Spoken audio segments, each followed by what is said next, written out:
This is the second day of taking off as much as I can to get down to just a basic body of this. It's a 91 Acty van.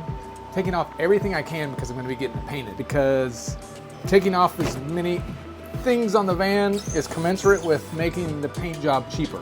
I am taking it somewhere to get it done. I don't want them to have to take everything off that I want taken off, so I'm trying to take it down to just a bare body. Yeah, this is the first time for me on the Actys. Never done this. Did it on like a lot of American vehicles like 35 years ago. Can't remember even doing it. I don't know, this is just a fun little way to start. I'm gonna strip it down and get it to nothing but the body, and hopefully as minimal things left on it as possible. Some things I may not take off just because of, I don't know, just because of my patience level, but almost stripped of all the like add-on stuff to the body, like the bumpers, the lights, any trim stuff that's gonna get in the way of getting it painted, because I'm getting painted a nice color. You know, bumpers are going, lights are going, all that kind of stuff. And all the panels on the inside, hopefully I can get the door cards off without them breaking, that kind of stuff. So that's just me having fun. So that's what's going on today. So just after I get all this stripped out of this 91 Acty, the seats and everything are gonna go to the trim shop, and I mean trim shop for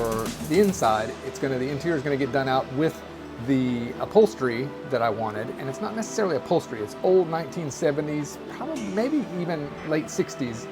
The headliner is going to be done too. The late 60s, 70s curtains that I pulled out of a job we did, they're pretty cool. I got 3 different kinds. I think I've found out what's going to go with the paint that I'm putting on this car. It's going to look like a little jewelry box. So anyway, that's all I'm going to give away.